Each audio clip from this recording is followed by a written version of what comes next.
ओम ओम।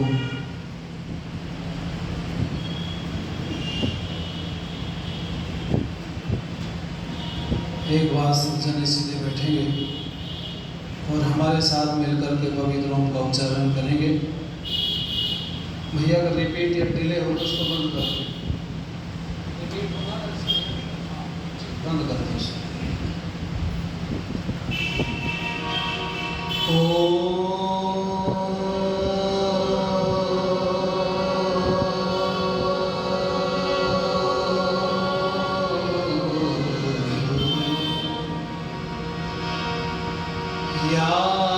यामिमां पुष्पितं वाचं प्रवदन्त्या विपश्चिता वेदवादनरता पार्थ नान्यस्तीति वादिनः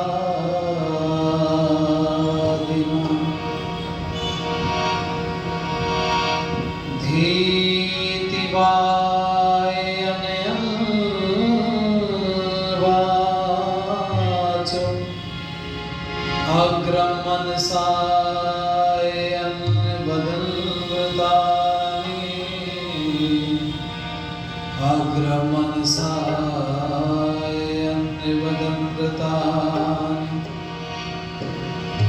ये जिंदगी पथ है मंजिल की तरफ जाने का, जिंदगी नाम है तूफानों से टकराने का। मौत आराम से सो जाने की बदनामी है। ये जिंदगी गीत है मस्ती में सदा गाने का। आप लोग गा सकते मेरे साथ, प्रयास करके देखो, अच्छा लगेगा।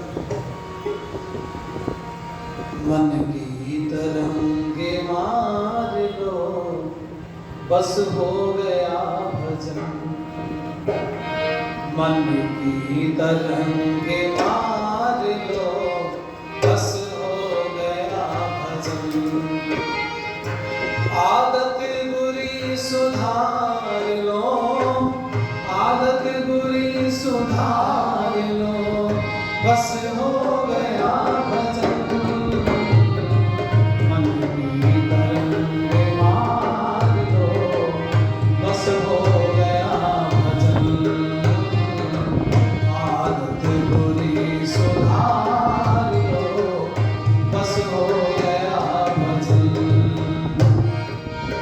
आए हो तुम कहाँ से, जाना तुम्हें कहाँ। आए हो तुम कहाँ से, जाना तुम्हें कहाँ। यही दो बातें जान लो, यही दो बातें जान लो, बस हो गया भजन। मन की तरंगे मार लो, बस हो गया भजन। आदत बुरी सुधार लो, बस हो। जो तुझसे कड़वा बोले, उससे तू मीठा बोल। जो तुझसे कड़वा बोले, उससे तू मीठा बोल। वाणी के स्वर सुधार लो, वाणी के स्वर सुधार लो, बस हो गया भजन। मन की तरंगे मार लो, बस हो गया भजन। आदत बुरी सुधार लो, बस हो गया भजन। दृष्टि में तेरी दोष है तू, औरों में ढूंढता दृष्टि में तेरी दोष है, तू औरों में ढूंढता। क्षमता हृदय निखार लो, क्षमता हृदय निखार लो, बस हो गया भजन। मन की तरंगे मार लो, बस हो गया भजन। आदत बुरी सुधार लो, बस हो गया भजन। माता पिता जो घर में हैं, उनको न तू सता। माता पिता जो घर में हैं, उनको न तू सता। उनके चरण पखार लो, उनके चरण पखार लो, बस हो गया भजन। मन की तरंगे मार लो, बस हो गया भजन। आदत बुरी सुधार लो, बस हो गया भजन। लाए थे तुम यहाँ क्या, ले जाना यहाँ से क्या। लाए थे तुम यहाँ क्या, ले जाना यहाँ से क्या। इतना ही बस विचार लो, इतना ही बस विचार लो, बस हो गया भजन। मन की तरंगे मार लो, बस हो गया भजन। आदत बुरी सुधार लो, बस हो गया भजन।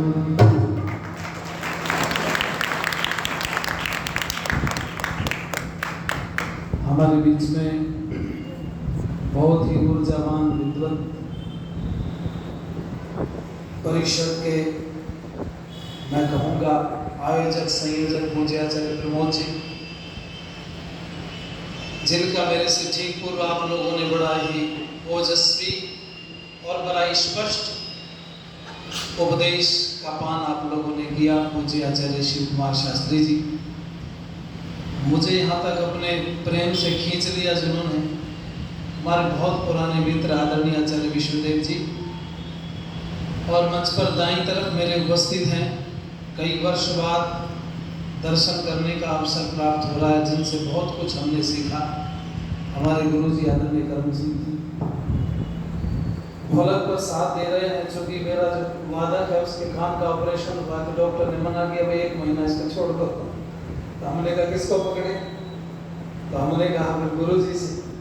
गुरु जी ने कहा भाई जा कोई नहीं वहाँ, हमें कोई बात नहीं। तो जिन्होंने मेरा हाथ पकड़ करके सारी समाज में ABCD सिखाई, कुछ लेके आए, हमारे गुरु जी आदरणीय महात्मा कल्याण जी जो भगवत प्रसाद दे रहे हैं, मैं उनका ऋणी। और आर्य समाज मॉडल टाउन से हमारे बीच में उपस्थित हैं, जो निरंतर आर्य समाज के कार्यक्रमों को सोशल मीडिया पर प्रचारित भी करते हैं और बहुत अच्छा काम कर रहे हैं। बहुत पुराने साथी हमारे आदरणीय सूर्यदेव विधांशु जी, यहाँ उपस्थित अन्य सभी विद्वत मंडल में क्षमा प्रार्थी हूँ कि सबके नाम लेने का समर्थ हूँ। हमारे गुरुकुल के सभी ब्रह्मचारी महोदय, और सबसे बाद में आप सबके चरणों में नमन करता हूँ। इस भारत की अर्थव्यवस्था का आधार पूंजी में बंदनी मातृशक्ति। स्त्री आर्य समाज डोगरान हिसार में कार्यक्रम आप लोगों ने रखा। मैं 2 बार पहले हिसार आने का मौका मिला आदरणीय सूर्यदेव जी के आर्य समाज में, और इस बार फिर आपने तीसरी बार मुझे हिसार आने का अवसर मिला है। तो बहुत सारे चेहरे देखे भाले भी भूल जाते हैं कि समय काफ़ी हो गया। 2016 में मैं शायद आया था आपके यहाँ पर। उसके बाद से व्यस्तता बहुत है, निरंतर कार्यक्रम लगे।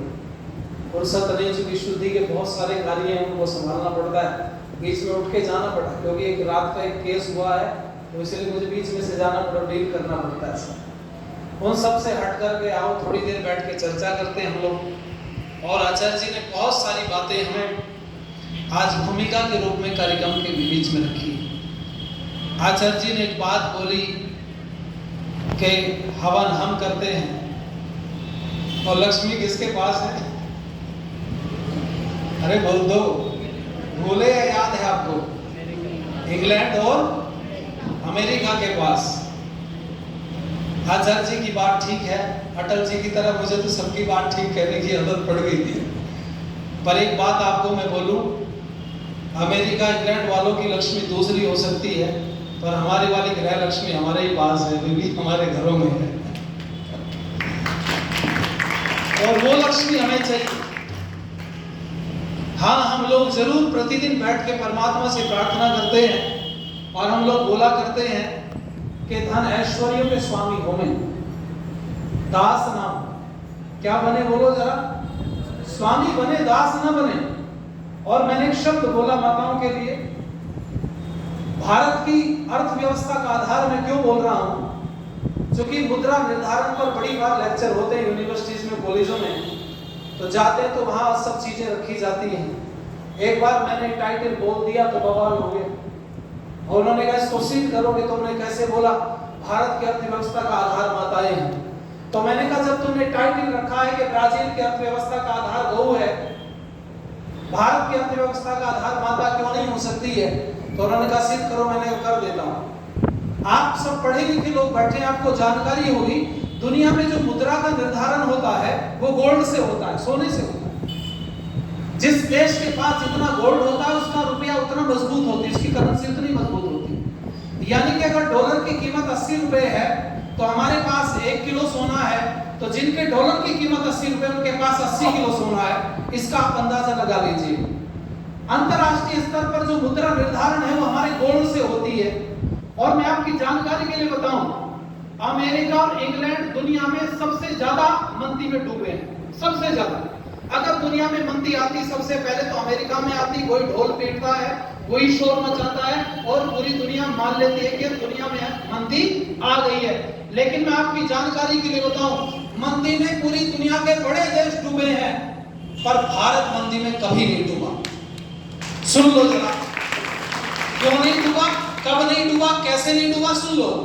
क्योंकि पूरी दुनिया में व्यवस्था गोल्ड से बैलेंस बिगड़ता बनता है। आ जाएगी तब तक मैं बोलूं, आपको आवाज आ रही? गोल्ड से बैलेंस बिगड़ता है। जो देश विकसित हैं उनकी सरकारों के पास गोल्ड ज्यादा है और जनता के पास कम है। आप ये समझ लीजिए, जिन देशों में सरकार के पास गोल्ड कम है, जनता के पास ज्यादा, वो देश गरीब माने जाते हैं। पाकिस्तान जो हमारा पड़ोसी देश है उसमें 5000 रुपए का नोट भी चलता है और आपकी जानकारी के लिए बताऊं 200-250 रुपए लीटर दूध भी बिकता है। अगर हम रुपए से इन सब चीज़ों की तुलना करें, चूंकि मेरा समय सब इसी में बर्बाद हो जाएगा तो मैं लगाना नहीं चाहता, अपने पॉइंट पर लौट करके आना चाहता हूँ। कुछ मसाला आप लोगों को आज मिल जाएगा और उसको याद करके रखना। मैं आपकी जानकारी के लिए बताऊं, गोल्ड आधार होता है किसी की भी अर्थव्यवस्था का। और दुनिया में भारत को छोड़ करके, हाँ, भारत के आसपास जो सीमावर्ती देश हैं, जो भारत में से ही निकले हैं, उनकी माताओं को मैं नहीं कर उसमें रख रहा हूँ दायरे में, क्योंकि वो भारत का एक हिस्सा है। लेकिन उसके अलावा पूरी दुनिया में स्त्रियों को कहीं गोल्ड इकट्ठा करने की आदत नहीं है। अगर दुनिया में सबसे ज्यादा गोल्ड इकट्ठा करने की आदत है तो भारत की माताओं को है। इसलिए भारत की सरकार डूबती है। सुन लीजिए, भारत की सरकार डूबती है। और जब मंदी आती है, मैंने देखा घरों में एक पुरुष मुंह छुपाए बैठा है। माता जी ने बोला घर में भोजन करो, पतिदेव ने मना कर दिया, भोजन नहीं करूंगा। बोले क्यों? बहुत टेंशन। क्या है टेंशन? 4 महीने बाद बेटी का विवाह है, ये टेंशन। तो उसने कहा टेंशन क्या है? तो उसने कहा 4 महीने बाद बेटी का विवाह है। तो बोलती टेंशन नहीं, पैसा है नहीं पास में। और मैंने लोन के लिए अप्लाई किया था, बता रहे बैंक वाले बैंक डूब गए हैं, देश की अर्थव्यवस्था बिगड़ रही, मंदी का शिकार हो गए। तो माता जी भोजन लेकर के आई थाली में, कहा भोजन तो करो, विवाह का इंतजाम भी हो जाएगा। पति बोलता झुंझला के कैसे होगा? तो एक कपड़े में और कोने में बांध करके थोड़े से गहने रखे हुए थे, ला करके पकड़ा दिए, जो बेच के काम चला तो काम हो गया। मुझे ऐसा लगता है जब जब परिवार डूबा, भारत डूबा, भारत की माताओं ने उसको उतार करके वापस उसी स्तर पर खड़ा कर दिया, इसलिए दुनिया डूबी पर भारत डूबी। और मैं आपको बताऊं, जब विपरीत परिस्थिति होती है, पुरुष बैठे हैं जो विवाहित हैं, क्यों शास्त्री जी, कई बार जब घर में जरूरत होती है कि आज तो तेल डलवाने के भी पैसे नहीं है कई बार होता है, ऐसी परिस्थिति आ जाती है, हर समय तो जेब में पैसे बनते नहीं है, आते हैं और निकल जाते हैं। तो आपको बताऊं मैं, हमारा बैंक भी यहीं पर है, निर्धारित है। जब घर में कहीं कोई रुपया पैसा नहीं मिलता तो माता पूछती क्या ढूंढ रहे हो? अरे बोले देख रहा हूँ कहीं मिल जाए 150 रुपए। बोले कहीं नहीं मिलने वाले, मैंने सब देख लिया, कहीं कुछ छोड़ते नहीं हो, जो आता है सब उड़ा देते हो। क्या समस्या? बोले स्कूटी में तेल डलवाने के 100 रुपए मिल जाते तो पति ने 500 रुपए देगा, 5-7 दिन का काम चला रहे हैं, उससे पहले का तो मांगना। मुझे ऐसा लगता है कि जो माताएं हैं हमारे देश की, उन्होंने वास्तव में इस भारत को भारत बना करके आज तक रखा है। हाँ, समस्याएं गिरवाएं तो बहुत हो सकती हैं और पूरा दिन 5 दिन उसी में चले जाएं, पर समाधान ढूंढें तो मुझे लगता है कि पहले भी माताओं ने इस देश को बचाया और मुझे लगता है आगे भी इस देश का अगर उद्धार कर सकती है तो माताएं कर सकती हैं। इसलिए एक बार कर्तव्य भरी माताओं के लिए कर दो जोर से बहुत धन्यवाद। आओ एक गीत की लाइनें मैं समर्पित कर रहा हूँ, बहुत पुराना गीत है, कुछ छुट्टी छुटाई से मुझे कभी कभी लाइन याद आती है, मैं गुनगुनाता हूँ। आज भी गाड़ी में 7 घंटे सफर किया, बीच में नींद आई, गाड़ी लगा के सो गए, 2 बजे लेते साथ में। पुलिस वालों ने उठाया क्या मामला? मैंने कहा मामला कुछ नहीं, नींद आ रही थी, गाड़ी लगा के सो गए। मैं उठा तो मेरे को एक गीत की लाइन याद आई और सुनिएगा, अच्छा लगेगा। वो आए तो शेर की तरह थे पुलिस वाले, पर जब उन्होंने कपड़े देखे तो फिर नम्र हो गए थोड़े से। और मुझे ऐसा जी वो गीत की लाइन याद आ गई, अच्छा लगेगा आप लोगों को। अरे देश का छोटा बड़ा कैसा दीवाना हो गया, देश का छोटा बड़ा कैसा दीवाना हो गया, रास्ता कहते हैं ऋषियों का पुराना हो गया, रास्ता कहते हैं ऋषियों का पुराना हो गया, रास्ता कहते हैं ऋषियों का पुराना हो गया, देश का छोटा बड़ा कैसा दीवाना हो गया, देश का छोटा बड़ा कैसा दीवाना हो गया, रास्ता कहते हैं ऋषियों का पुराना हो गया, रास्ता कहते हैं ऋषियों का पुराना। रास आती हैं रसीली होटलों की सब्जियां, रास आती हैं रसीली होटलों की सब्जियां, रास आती हैं रसीली होटलों की सब्जियां, चौका चूल्हा और रसोई कैद खाना हो गया, चौका चूल्हा और रसोई कैद खाना हो गया, देश का छोटा बड़ा कैसा दीवाना हो गया, रास्ता कहते हैं ऋषियों का पुराना हो गया, रास्ता कहते हैं ऋषियों का पुराना।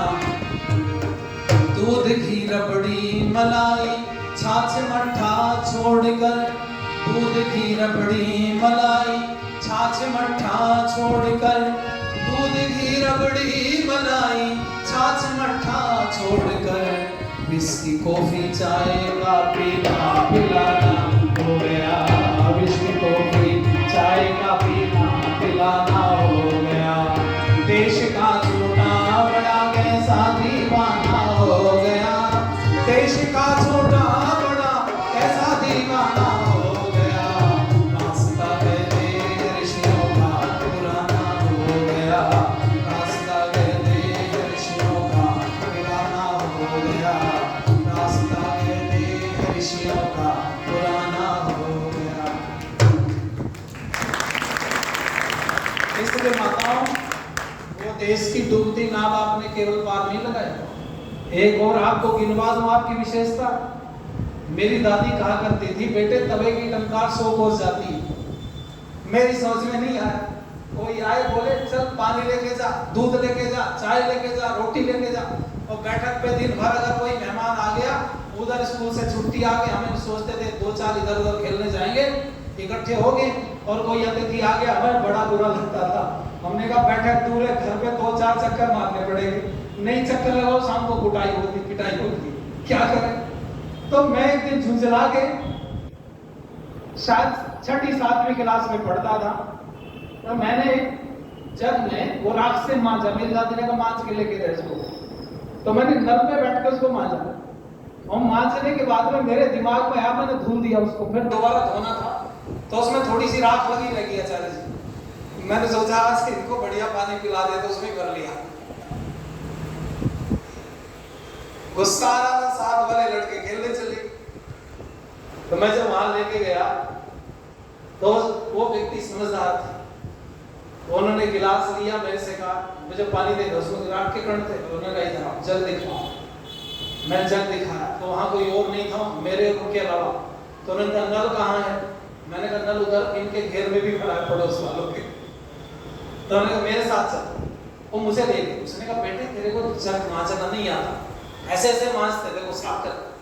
वो समझदार आज मेरे पर बड़ा उल्टा फर्क पड़ा। मैंने कहा हे भगवान, मैं तो इसको गंदा पानी पिलाना चाह रहा था और इसने मुझे जग मांझना सिखा दिया। मैं कहा अच्छा आदमी है, तो मुझे डांटता, मुझे लगा ही डांटेगा, पर मेरे को उल्टा उसके मेरे ऊपर जब इफेक्ट पड़ा तो मैंने वो इस दिन संकल्प ले लिया, नहीं फिर मेरी दादी ने मुझे कहा कि तवे की टंकार 100 को जाती, घर में कोई आ जाए तो उसका सम्मान करना चाहिए। मैंने तवा उठा लिया। ये बात 9वीं क्लास की थी, फिर मैं 9th में पहुंच गया और मैंने एक दिन तवा उठा के और उसमें फूंक दी माली शास्त्री जी 2-3। मैंने कहा तू कहती 100 पहुंच जाती, आवाज घर के बाहर में जाती थी, और तवे पे तो वैसी पपड़ी जमी रहती काली काली, कहाँ जाने वाली आवाज, और वो वैसे मिट्टी वाले चूल्हे का तवा था, उसमें खूब आग चलती, नीचे मोटा हो रहा था बड़ी। मेरी दादी ने मुझे कहा बेटे भी तू छोटा है, जब बड़ा होगा तब समझ में आएगा।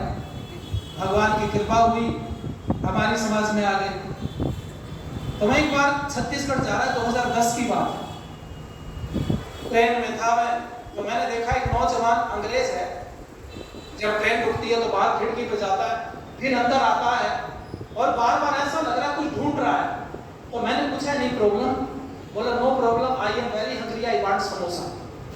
तो मेरे को लगा ये भूखा आदमी है, इसको किसी ने बताया हुआ स्टेशन पे समोसा मिलता है। तो मैंने कहा आई हैव ब्रेड, वो ब्रेड रोटी को बोलते। तो मैंने कहा मेरे पास में अगर तुम चाहो तो उसने कहा दे दो, ये अभी ना आपके पास फालतू उसकी भाषा में बात हुई। क्या मैंने उसकी रोटी के ऊपर वो आलू रख दिए, सूखे आलू घर से बनवा के लाया था, मेरी माँ ने बना के दिए थे, तो उसने रोल बनाया और काट काट के खाया, और खाने के बाद में कहा आपकी माँ का कोई फोटो हो, तो मेरे पास वो मोबाइल था, ऐसे वो खुलता था, तो मैं बोला मैंने दिखाया ये फोटो, तो उसने हाथ जोड़े ऐसे गर्दन झुकाई, वेरी ग्रेट मदर, उसने ऐसे बोला। मैंने कहा तुम दिखाओ, वेयर इज योर मदर, तो कहना no no no she is very dirty lady, बहुत गंदी महिला, उसका फोटो नहीं दिखा सकता। माँ को कोई गंदा कैसे बोल सकता है? तो मैंने उससे पूछा, तो उसने बताया कम कपड़े पहनती है, तुम भारत के लोग हैं, तो तुम्हारे यहाँ माताएं बहनें शरीर को ढक के रखती हैं, तो तुम्हारे लिए अजीब सा होगा। तो उसने ये सब बातें बोल करके फिर जो बाद में बोली उसने बात, उसने कहा मेरी माँ मुझे छोड़ के चली गई।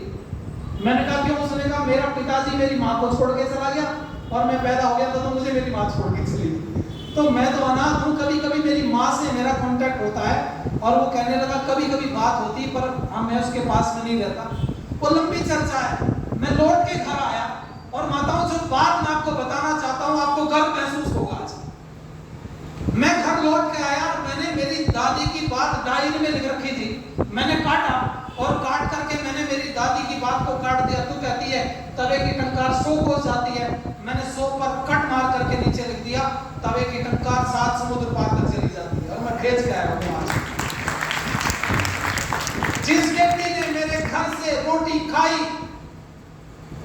वो स्विट्जरलैंड में रहता था, डेविड स्टेनर नाम, आज भी कभी कभी मेरी से फोन पर बात होती है, सोशल मीडिया पर हम लोग मित्र हैं, जुड़े हुए हैं। उसने दुनिया भर में जहां भी गया वहां बताया कि भारत का एक नौजवान 2 दिन के सफर पे निकला, घर से रोटी लेकर के निकला, और मैं जब रोटी ढूंढ रहा था तो उसने मुझे रोटी खिला दी।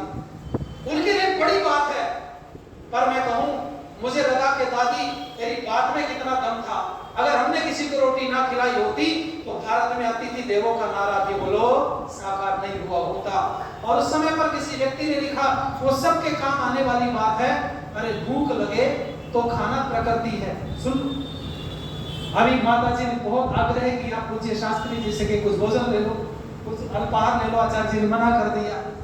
और बड़ी बात है, भूख लगे तो खाना प्रकृति है, भूख नहीं लगे तो खाना विकृति है, और दूसरों को खिला करके खाना ही तो भारतीय संस्कृति है। और जो दूसरों को खिला करके खाता है वो सदा खिलखिलाता है, और जो दूसरों को खिला करके खाता नहीं वो कभी खिलखिलाता नहीं। देखो ऐसे लोगों को आप लोग जाकर के, हम लोग ये श्रावण मास में बैठ करके यहाँ श्रावणी कार्यक्रम को मना रहे हैं, पूरे देश भर में होते हैं, और ये एक माह हम लोगों का पूरे देश भर में कार्यक्रम आर्य समाज का चलता है। पर आपकी जानकारी के लिए बताऊं, ये एक माह नहीं था, ये 4 माह थे, और 4 माहों को मिला करके विद्वत रिजल्ट जानते हैं, इसको चातुर्मास बोला जाता है। ये चातुर्मास आज सब जगह समाप्त हो गया, पर जैनियों में चल रहा है। हमारे यहाँ 1 महीने का चलता है, पर मैं आपको बताऊं ये चातुर्मास 4 महीने चलता है, और श्रावण महीने में प्रारंभ हो जाता है, अर्थात आषाढ़ के समापन पर ये शुरू हो जाता है। कारण क्या है? कारण ये है, आप सब जानते हैं, भारत के विषय में जब हमने पढ़ा, हम छोटे छोटे थे, तो पुस्तकों में लिखा हुआ है भारत कृषि प्रधान देश है। आपने भी पढ़ा है सब, है ना? भारत कृषि प्रधान देश है, और दुनिया जानती है कि जब बरसात शुरू हो जाती है तो खेती बाड़ी में काम कम हो जाता है। हमारे ऋषि मुनि बड़े विद्वान, बड़े समझदार थे, उन्होंने वेद से इन चीजों को निकाला, और निकाल करके लोगों के सामने रखा। क्योंकि सब लोग इस बात को कहते हुए रहते हैं कि भाई खाली दिमाग शैतान का घर होता है, खाली व्यक्ति लड़ने झगड़ने का, उल्टे काम करने का काम करता है, तो कहा खाली ना रहो, फिर क्या करें, व्यस्त हो जाओ। आप व्यस्त में क्या करें, खेती में तो काम है नहीं, तो काहे में व्यस्त हो। तो फिर ऋषि मुनियों ने कहा कि हमारी जो परंपरा चलती आ रही है, हर एक सृष्टि में जैसे चलती है, जैसी सृष्टि की शुरुआत से चलती है, उसी परंपरा को हम लोगों को निर्वहन करना है।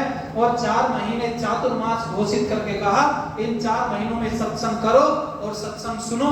और वहां पर एक लाइन और जोड़ दी गई कि चातुर्मास में या सावन में सत्संग सुनने का बड़ा महत्व है, ऐसे बोला गया। कारण क्या है? अगर महत्व शब्द नहीं जोड़ा गया तो आदमी हल्के में ले लेगा, हल्के में लेगा तो सुनेगा नहीं, सुनेगा नहीं, खाली रहेगा, खाली रहेगा, झगड़ा करेगा, झगड़ा करेगा, पतन हो जाएगा। पतन से बचने के लिए ऋषियों ने बहुत बढ़िया व्यवस्था की। और ये कार्यक्रम कितना पुराना है हमारा, क्यों माताओं, जहां हम लोग बैठे हैं, ये कितने वर्षों से चल रहा है कार्यक्रम?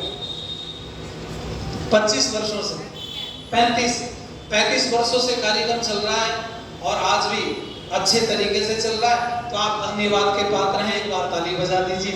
पर आज ये भवन में तो 35 वर्षों से सत्संग चल रहा होगा इस परिसर में, पर हमारा जो सत्संग चल रहा है वो आप सब लोगों को पता है, पर भूल रहे हो। वो सत्संग को चलते हुए 1,96,08,53,125 वर्ष हो गए हैं। क्यों हो गए हैं?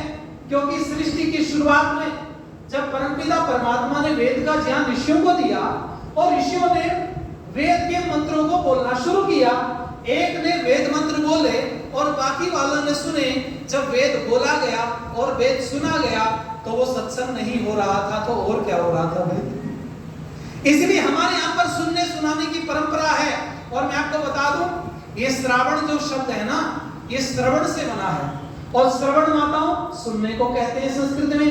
अर्थात सुनने का महत्व बताया गया कि सुन करके परिपाठी को आगे लाया जाए। अच्छा मुझे एक बात बताना, हम तो कम से कम बड़े सुनने वाले हैं। मुझे नहीं पता दुनिया में किसके ऊपर कितना भार है, पर हमारे ऊपर सुनने का बड़ा भार है। और वो आपको मैं याद दिला दूं, जरा आपको भूल रहे हो, स्वामी दयानंद सरस्वती जी ने आर्य समाज की स्थापना की। हमारे समाज में बैठ के सत्संग कर रहे हैं, ठीक है जी। स्वामी दयानंद सरस्वती जी का निर्माण किन्होंने किया था? आप सब जानते हैं। क्या नाम था बच्चों? स्वामी दयानंद सरस्वती जी के जो गुरु थे आध्यात्मिक, क्या नाम है उनका? गुरु बिरजानंद दंडी जी थे, रज्जा चक्षु, है ना? गुरु बिरजानंद दंडी जी के गुरु कौन थे? चलो ये परंपरा किसी और दिन रखेंगे, इस विषय को यहीं रोक लेते हैं।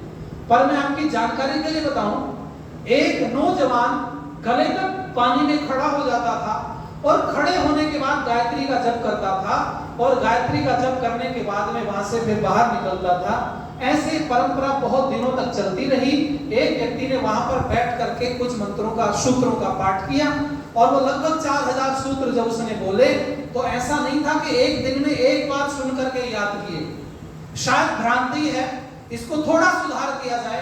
उन्होंने उसको कई दिन तक सुना होगा क्योंकि वो भी प्रतिदिन वहां जाप करते थे और वो भी प्रतिदिन वहां पोथी खोद करके पासता था, याद करता था।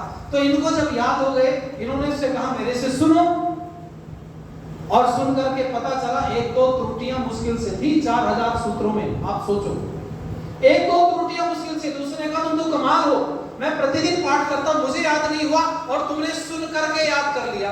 क्या शब्द बोला मैंने? सुन करके। अरे बोलो, क्या बोला? सुन करके।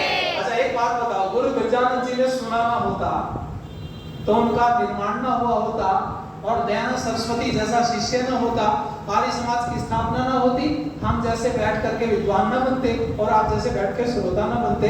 इसलिए हमारी परंपरा अगर शुरू हुई तो सुनने से शुरू हुई और गुरु गजानन जी ने सुना और हम तक वो सारी बातें पहुंची। और गुरु गजानन जी के विषय में अगर आप जानना चाहते हो तो सुनने का कितना बड़ा ऋण है हमारे ऊपर, तो आओ पहले कुछ गीत की लाइनें गुनगुनाते हैं, आप लोगों को अच्छा लगेगा, सुनिएगा जरा। कहते रहे हम, सुनते रहे तुम, कहने व सुनने के दिन जा चुके हैं। अपनी बुराई अपने ही कानों, अपनी बुराई अपने ही कानों, सुन कर के सहने के दिन जा चुके हैं। कहते रहे हम, सुनते रहे तुम, कहते रहे हम, सुनते रहे तुम, कहते रहे हम, सुनते रहे तुम। बहुत कौमी नगमे सुनाए गए हैं, हंसाए गए हैं, रुलाए गए हैं। बहुत कौमी नगमे सुनाए गए हैं, हंसाए गए हैं, रुलाए गए हैं। हथेली बजाकर मधुर भाषणों में, हथेली बजाकर मधुर भाषणों में, के भावों में बहने के दिन जा चुके हैं। कहते रहे हम, सुनते रहे तुम, कहते रहे हम, सुनते रहे।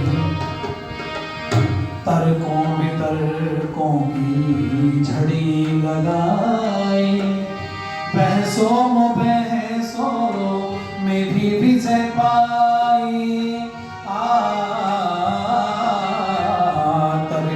तर्कों की झड़ी लगाई, बहसों में भी विजय पाई। करना कराना कुछ भी हुआ ना, करना कराना कुछ भी हुआ ना। आलस में रहने के दिन जा चुके हैं। कहते रहे हम, सुनते रहे तुम, कहने व सुनने के दिन जा चुके हैं। अपनी बुराई अपने ही कानों, सुन कर के सहने के दिन जा चुके हैं। कहते रहे हम, सुनते रहे तुम।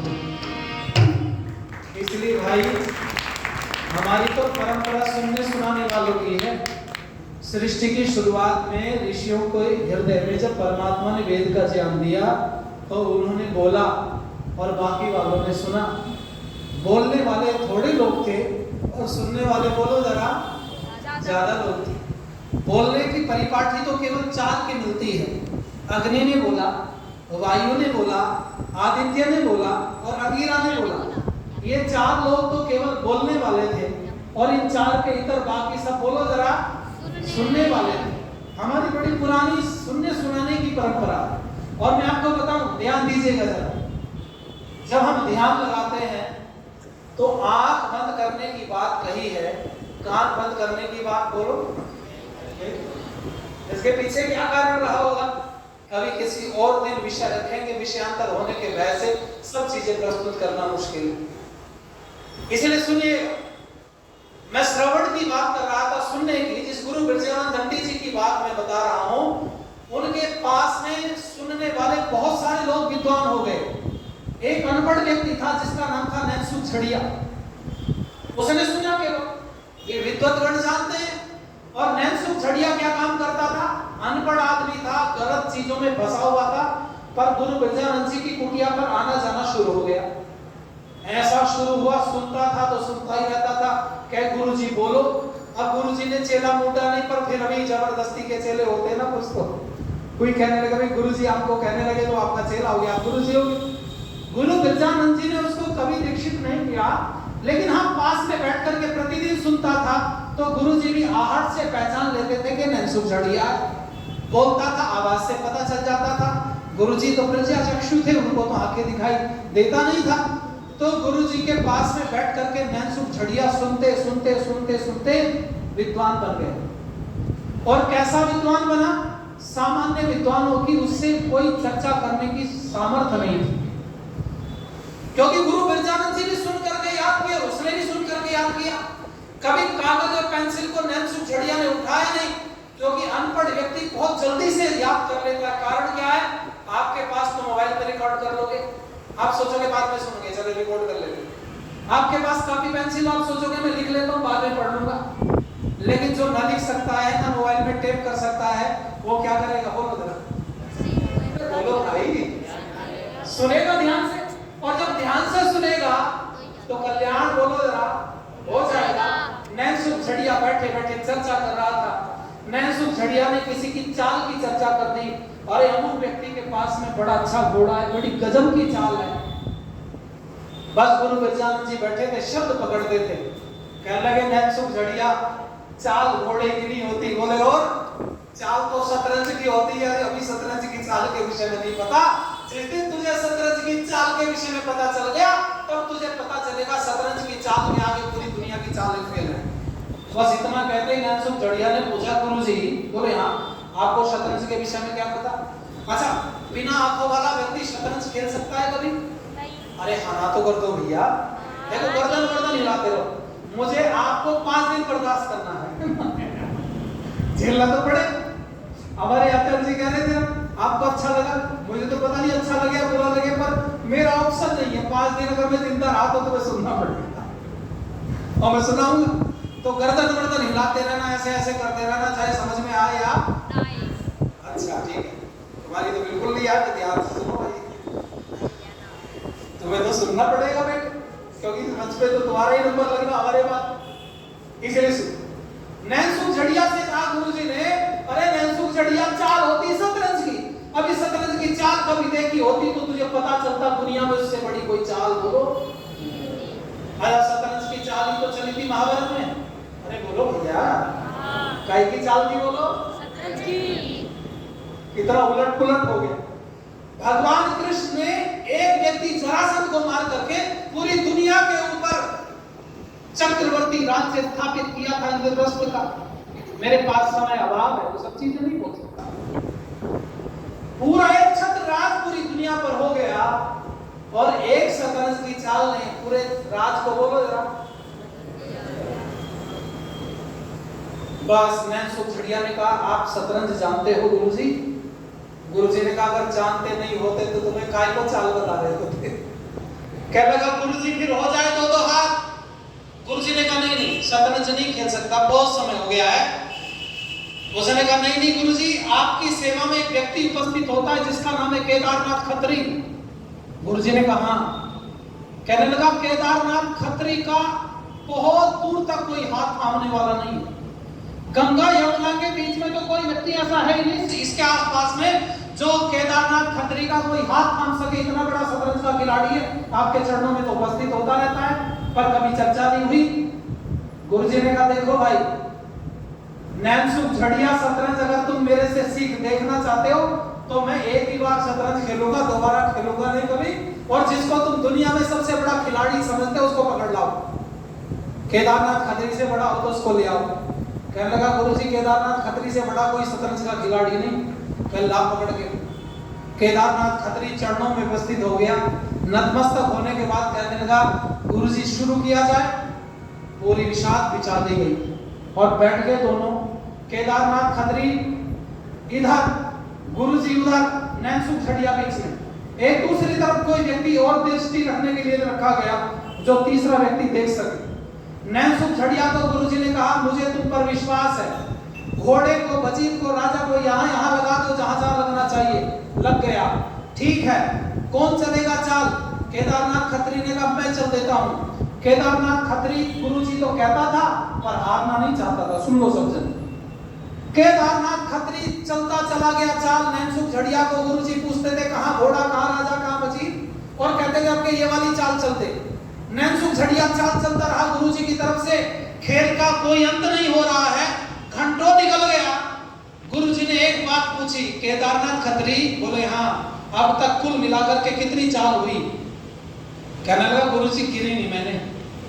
के गिना नहीं? बोला ना। तो कहने लगे तू तो बहुत कच्चा खिलाड़ी है। गुरु बिरजानंद ने कहा कच्चे खिलाड़ी हो केदारनाथ खत्री, 172 चाल चली जा चुकी हैं। अब मैं नैनसुख झड़िया से बोलूंगा 173 भी चाल चली जाएगी और तुम्हारे खेल का काम तमाम हो जाएगा। यही हुआ। गुरुजी ने 173 भी चाल चली और खेल समाप्त। केदारनाथ खत्री इतना बड़ा शतरंज का खिलाड़ी माथा पकड़ के बैठ गया। जिस व्यक्ति को आंखों से दिखाई नहीं देता है वो व्यक्ति इन सब चीजों को कैसे जान सकता है? पर मैं आप सब लोगों से कहूं, ये उदाहरण क्यों दिया? सुनने के लिए दिया। किस लिए दिया बोलो जरा? सुनने के लिए। अच्छा, गुरुजी को शतरंज किसी ने सिखाया होगा तो बोल करके सिखाया होगा और गुरुजी ने सुना होगा। हाथ पकड़ करके तो बताया नहीं होगा इधर रखो, क्योंकि वो तो सब बदलती रहती है परिस्थिति। इसलिए सुनने का हमारी संस्कृति में कम से कम बहुत बड़ा महत्व है। आओ एक गीत की लाइन में सुनो। बुजुर्गों का गौरव अरे लुटा जा रहा है, उठो सोते सोते बहुत देर कर दी, संभलने के दिन है संभलना पड़ेगा, वक्त खोते खोते बहुत देर कर दी, संभलने के दिन है संभलना पड़ेगा, वक्त खोते खोते बहुत देर कर दी, बुजुर्गों का गौरव लुटा जा रहा है, उठो सोते सोते बहुत देर कर दी, उठो सोते सोते बहुत देर कर। बहुत दिन बजाई कन्हैया की बंशी, बहुत दिन बजाई कन्हैया की बंशी, मगर अब सुदर्शन उठाना पड़ेगा, शिव जी के डमरू व बम बम को छोड़ो, त्रिशूल कर में सजाना पड़ेगा, लगा करके डुबकी, लगा करके डुबकी, लगा करके डुबकी, बहुत गंगा जल में पाप धोते धोते बहुत देर कर दी, संभलने के दिन है संभलना पड़ेगा, वक्त खोते खोते बहुत देर कर दी, वक्त खोते खोते। विदेशी विधर्मी लगे ताक में है, विदेशी विधर्मी लगे ताक में है, मिटाने को बैठे ये हस्ती तुम्हारी, प्रबल संगठन की अब तो जरूरत बढ़े आ रहे हैं आक्रमणकारी। घृणा द्वेष भेदभाव, घृणा द्वेष भेदभाव, घृणा द्वेष भेदभाव और आलस के बीच बोते बोते बहुत देर कर दी। संभलने पे दिल है संभलना पड़ेगा, वक्त होते होते बहुत देर कर दी। वक्त होते होते बहुत देर कर दी। इसलिए जिस श्रावण का हम लोग पान कर रहे हैं, बैठ करके सुन रहे हैं, जिस श्रावण मास में, उस चातुर्मास में ऋषि मुनियों ने एक संकल्प ले रखा था अधिकतर ने कि वो 4 महीने ये बरसात वाले वर्षा ऋतु के अपने आश्रम पर नहीं रहते थे। वो कहाँ जाते थे? इधर उधर किसी गांव का चयन कर लेते थे और 4 महीने वहां रहते थे या घूम घूम करके लोगों के बीच में चर्चा करते थे। 8 महीने रहते थे आश्रम पे और 4 महीने घूमते रहते थे। हमारे जो वानप्रस्थी लोग थे वो 8 महीने तो पढ़ाई करते थे, पढ़ते थे और पढ़ाते थे। जो गुरुजन होते थे गुरुकुलों में उनसे पढ़ते थे। विद्यार्थियों को अपनी जो उनके पास विद्या थी वो सिखाते थे। जैसे एक किसान व्यक्ति है, वो खेती बाड़ी बहुत अच्छे से करनी जानता था, लेकिन बेटे का भी बेटा पैदा हो गया, परंपरा थी कि भाई घर छोड़ करके वानप्रस्थ लेना है तो किसी गुरुकुल में चले गए।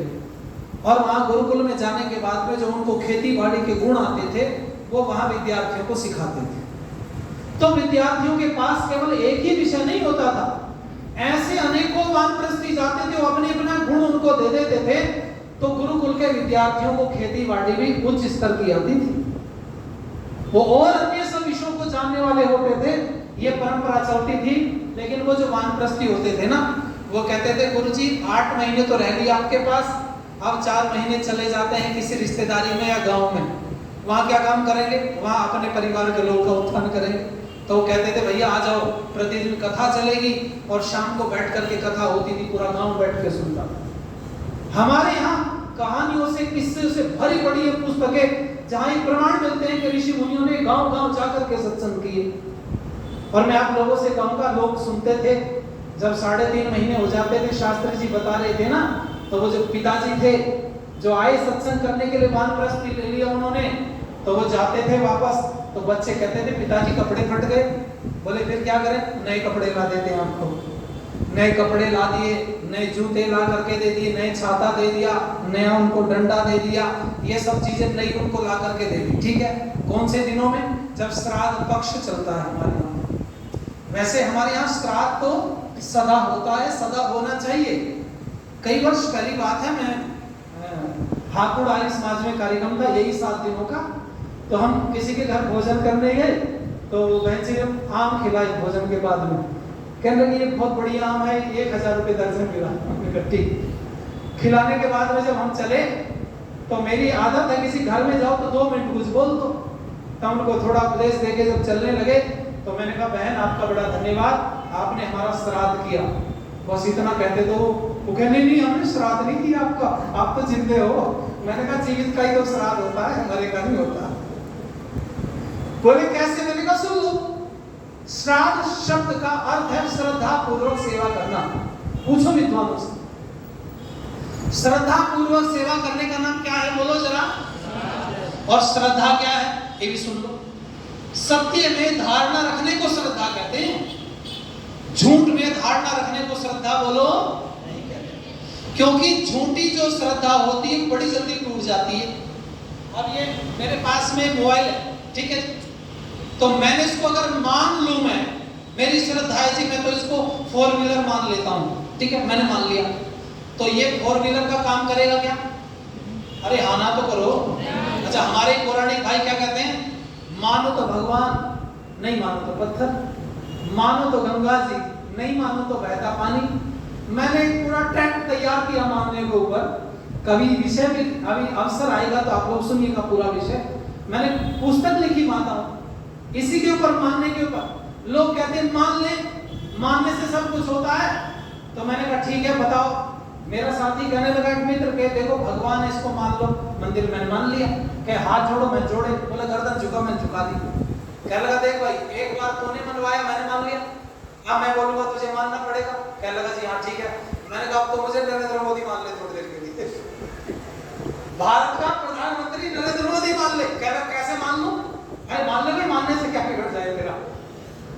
अब सुनो बिगड़ेगा क्या, ये सुन लो, ये क्या है मोबाइल फोन है, मैंने इसको मान लिया 4 व्हीलर, मैं सबको बोलता हूं मेरे पास 4 व्हीलर है, 4 व्हीलर मैंने सबको बोल रखा है, ठीक है।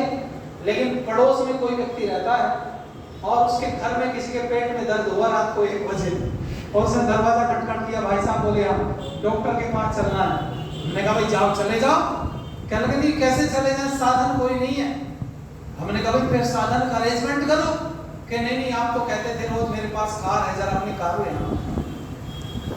मैं मोबाइल को कार मानता हूं प्रतिदिन, तो मुझे एक बात बताओ रात को 1 बज रहा है, ये कार का काम कर देगा क्या?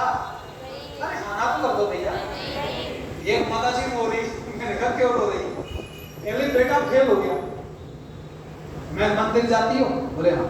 जल चढ़ाती, बोले हाँ खूब चढ़ाती। जल चढ़ाती हूँ, प्रसाद चढ़ाती हूँ, व्रत रखती हूँ, त्योहार मनाती हूँ, ऐसा कौन सा काम है धर्म में जो नहीं करती, सब करती हूँ।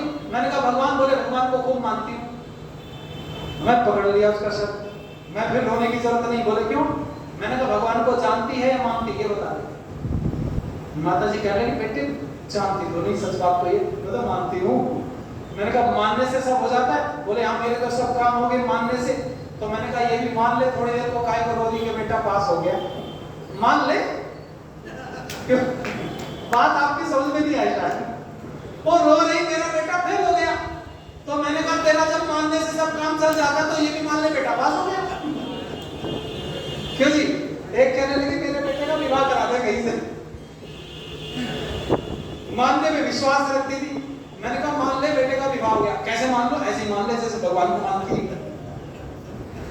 मानने से काम नहीं हो सकता भाई, जानना पड़ेगा ना। और अगर नहीं जानने का प्रयास करोगे तो समस्या आएगी। वो क्या काम करते हैं, जब वो 15 दिन होते थे तो वो जाते थे, सत्य में धारणा रखने को श्रद्धा कहते हैं और श्रद्धा पूर्वक सेवा करने को श्राद्ध कहते हैं। सुन लो। और तर्पण क्या है? जब सेवा करते करते तृप्ति हो जाए उसको तृप्त मान लिया जाता है तो उनका तर्पण हो गया। 2 शब्द जुड़े हैं, एक सेवा और एक शुश्रूषा। शुश्रूषा क्या है?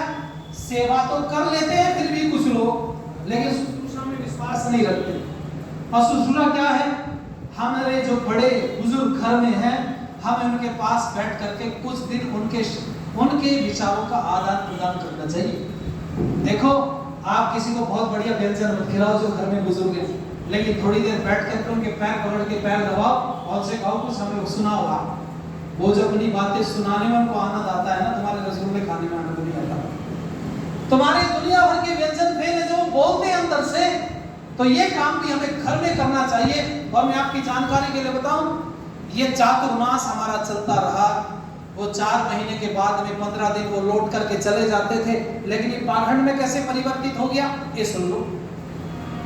हर वर्ष आते थे, मान लो आपके यहाँ पर विद्वान, और आप उनको छाता, डंडा, कपड़े, जूते, चप्पल सब देते थे, लेकिन ऐसा विचार करो कि वो उनकी मृत्यु हो गई, वो नहीं आए अगले वर्ष। जब नहीं आए तो परिवार के लोगों ने कहा जी हम तो हर वर्ष लेते थे सामान, श्राद्ध करते थे, अब किसका श्राद्ध करें, अर्थात सेवा करें। तो किसी ने सुझाव दिया भैया वो वहाँ पे वो आर्य समाज मंदिर है ना, स्त्री आर्य समाज डोगरान में शास्त्री जी रहते हैं हमारे। बोले शास्त्री जी का श्राद्ध कर दो तुम। शास्त्री जी को बुलाया, उनको खिला पिला वस्त्र आदि दे दी। अब शास्त्री जी के पास 20 आदमी आ गए अगले दिन के जी हमारे घर, वो कहाँ तक जाएंगे? खैर हिसार में समस्या नहीं है, भगवान की कृपा है, आप लोगों के पास बहुत विद्वान है। देखो ये हमारे बच्चे से आप ले आ सकते हैं, कोई नहीं मिले तो ले जाओ। और मैं आपकी जानकारी के लिए बताऊं, ध्यान दीजिए। शास्त्री जी ने कहा भैया सुनो मेरी बात, मेरे पास समय नहीं है, तुम्हारे पड़ोस में कोई बुजुर्ग हो तो उसका श्राद्ध कर दो। लोग की समझ में आ गई भैया पड़ोस में दादाजी रहते हैं, चलो दादाजी बोले हमारे घर। दादाजी के पैर छुए, भोजन कराया और उनको चलते समय दक्षिणा जो कुछ था वो भेंट कर दिया। ठीक है जी, अब दादाजी भी चले गए। अब पंडित जी आ नहीं सकते। अब समस्या क्या है? अब पंडित जी ने क्या काम किया? अब सब लोग तो विद्वान है नहीं, कुछ पौराणिक विद्वान लोग गड़बड़ कर देते। उन्होंने पूछा कि भाई हम तो हर साल साथ करते थे, पिताजी चले गए, विद्वान का किया, विद्वान नहीं आता, तो हमने बुजुर्गों का किया पड़ोस में, अब बुजुर्ग भी नहीं है। और पंडित जी ने कहा कि एक काम करो, उनके नाम से तो हमें ले जाओ घर में। पहले तो जीवित का चलता रहा, पर उनके नाम से फिर इकट्ठा एक व्यक्ति को बढ़ा दिया गया जिसको सेवा की जरूरत नहीं है, उसको देना शुरू कर दिया और मामला गड़बड़ हो गया। मैं आप लोगों से कहूं, ध्यान दीजिएगा, ये चातुर्मास हमारे जीवन में बड़ा महत्व रखता है।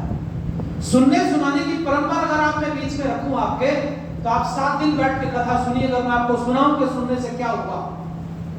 यहाँ परमपिता परमात्मा की कृपा से जब ऋषियों के पास वेद का ज्ञान आया और उन्होंने उसको बांटना शुरू किया, तो लिपि का आविष्कार, जो लिपि है ना जिसमें शब्द हैं, अक्षर हैं, इसका आविष्कार बहुत बाद में हुआ है, बहुत बाद में।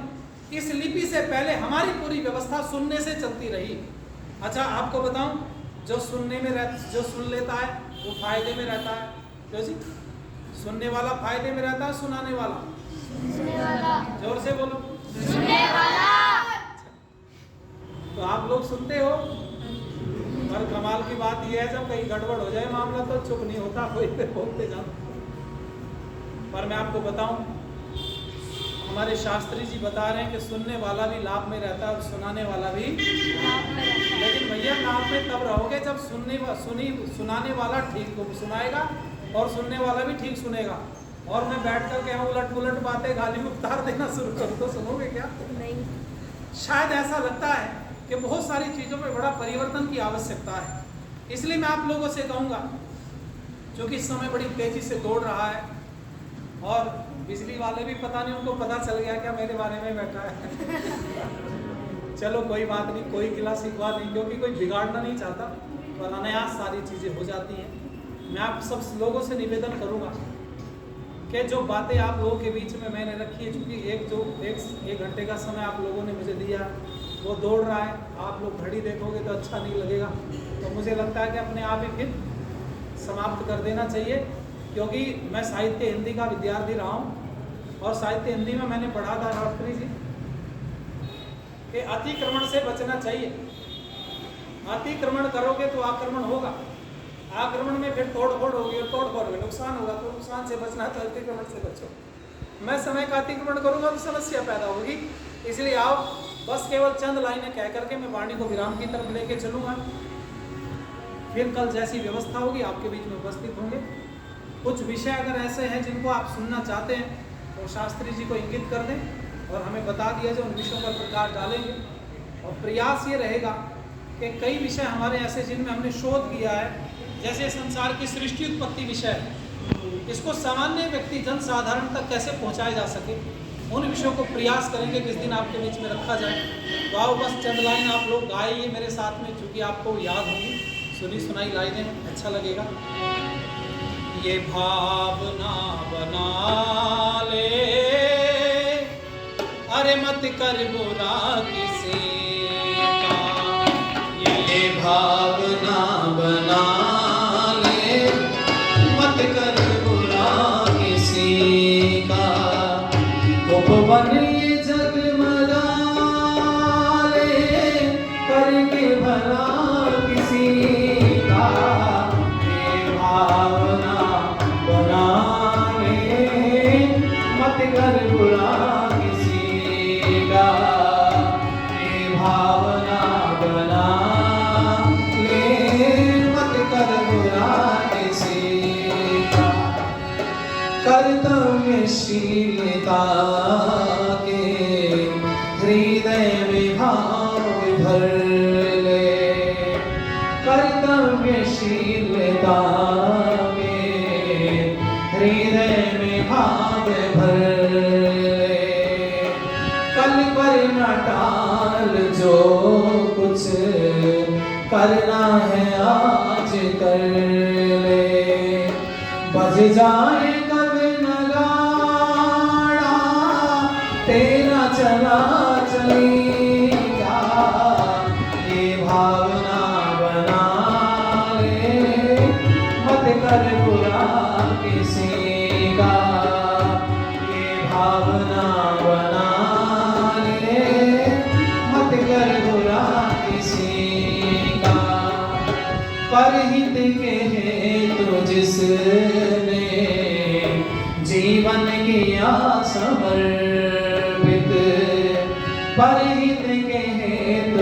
जिसने जीवन किया समर्पित, धन धाम सब लौटाया अपना स्वदेश के हित, आया जो काम जग के जीवन सफल सीखा, ये भावना मत कर बुरा किसी का, ये भावना बना ले मत कर बुरा किसी, डर कर किसी के डर से किंचित न डगमगाना, डर कर किसी के डर से किंचित न डगमगाना, निश्चित लगन पे अपनी मंजिल पे चलते जाना, मन में कभी न लाना एहसास बेबसी का, ये भावना बना ले मत कर बुरा किसी का, ये भावना बना ले मत कर बुरा किसी का, मत कर बुरा किसी का, मत कर बुरा किसी का। इसलिए इस समय आप लोगों ने निर्धारित किया, मेरे लिए वो पूरा हो गया है। आप सबने धैर्यपूर्वक सुना, सबका धन्यवाद करते हैं।